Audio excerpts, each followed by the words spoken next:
Have you ever noticed something strange? When you decide to change your life, really change it, the loudest resistance doesn't come from strangers. It comes from your dinner table, from the people who say they love you the most. You say you want to start a business, they call it risky. You decide to eat healthier, they say just live a little. You pick up books instead of scrolling, they ask why you're acting different, why you're acting better. Logically, they should support you, but subconsciously, your growth feels dangerous to them. Today, we're going to break down the sticky logic behind why your family wants you to stay exactly who you were. Families are systems, and every system craves balance. Psychologists call this homeostasis. Everyone has a role. Maybe you were the funny one, the quiet one, the irresponsible one, the one who never really tried. That role kept the system stable. But when you change, when you step outside that role, the system feels threatened.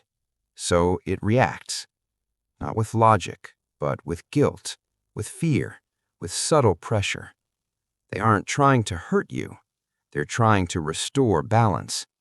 To them, you are the broken piece, and pulling you back feels like fixing the system. But there's a deeper reason.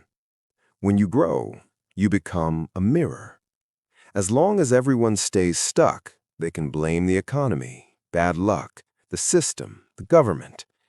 But the moment you move forward, you prove something terrifying, that change is possible. Your success forces a silent question into the room. If they can do it, why didn't I? Instead of answering that question, most people try to silence it. And the easiest way to do that is to dim your light. There's a reason you feel exhausted after a simple family gathering. Psychology calls it emotional contagion. Your brain contains mirror neurons, cells designed to sync you with your tribe. Thousands of years ago, if your tribe panicked, you needed to panic too. That instinct kept you alive. But today, it backfires. When relatives sit around complaining about money, health, politics, the past, they emit a low-level stress signal. Without realizing it, your brain starts matching their cortisol levels. This is the sticky logic of the dinner table. You can't be a high-performance athlete while breathing secondhand smoke, and you can't be a high-performance thinker while breathing secondhand negativity. You're not weak for feeling drained. Your biology is just trying to keep the peace. But peace at the cost of your potential is a slow-motion surrender. So what do? You don't cut everyone off. You get strategic. Think about it logically. You wouldn't hand your bank password to someone who's bad with money.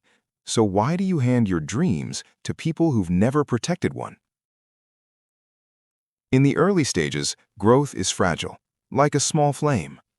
And some people, even loving people, only know how to throw cold water. That's why the fix is selective silence. You can love your family without inviting them into your boardroom. Talk about food, the weather, the past. But your future, that's private property. You don't need permission to grow, and you don't need validation to keep going. By the time they see your progress, it should be too big to extinguish. Here's the hardest truth. You may need a second family. Biology gives you relatives. Logic gives you peers. If your circle feels like an anchor, you must find people who make you feel heavy in a different way. People who challenge you, outwork you, celebrate your wins without guilt. Leaving the crab bucket isn't arrogance, it's responsibility. You're not rebellious for wanting more. You're just the only one listening to the logic of growth.